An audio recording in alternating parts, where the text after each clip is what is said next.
One Republican congressman arguing Russia may have actually done the U.S. a favor by exposing the corruption of the Democratic Party. Watch.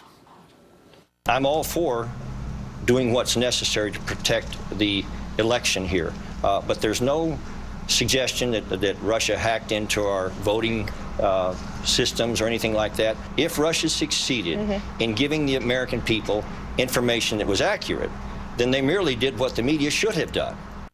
Does he have a point, or is he missing the point? Here to debate it, conservative talk show host Dr.Gina and Democratic strategist Richard Goodstein. Good to see you both. Dr. Loudon, I want to start with you. Isn't this Republican congressman missing the fact, though, that people were harmed here? I mean, the Democratic National Committee was hacked. John Podesta had his email hacked.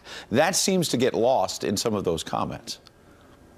Well, I think it's important to note that John Podesta actually had his email phished, meaning their own security blocks or protocol did not preclude him from actually giving up his own password. Sure, but his emails were stolen, regardless of how it's done. His emails were stolen. We'll get to the substance of the email, but they were taken.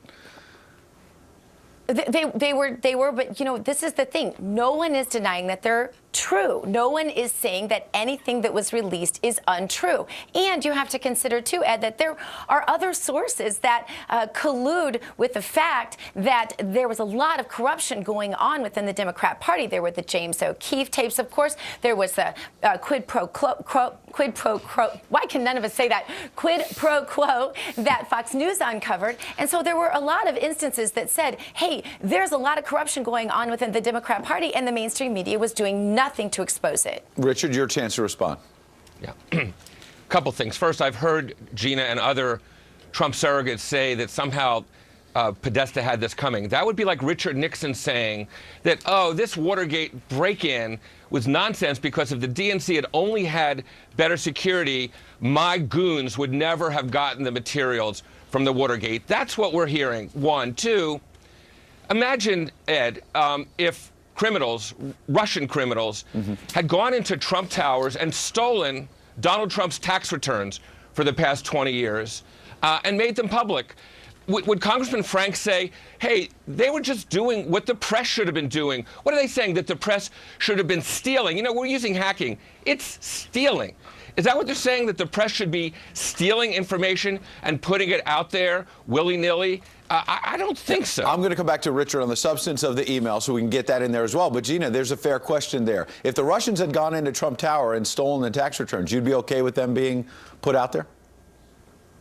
Well, let's not forget that some of Trump's tax returns were stolen. A couple pages. But I don't think that's the point here. No one's saying that it's okay, that the Russians meddle in any way. But what we are saying, and I think it's important to note, and I think there really is a story here, is that the mainstream media did no investigation. Where is the evidence, Ed, that any investigation was done into the corruption of the Democrats? And if they were that desperate, we have to ask ourselves logically, if they were that desperate to win the election that they were willing to resort to that kind of corruption, not only exposed by WikiLeaks, but also others, then why don't we believe that they're desperate right now and willing to do just about anything to undermine the Trump administration? Okay, I pressed Gina before. Richard, I'm going to press you now then on the substance of the emails. As Gina has been pointing out, I'll give you one example with the Clinton Foundation, the millions of dollars that went to a Moroccan king.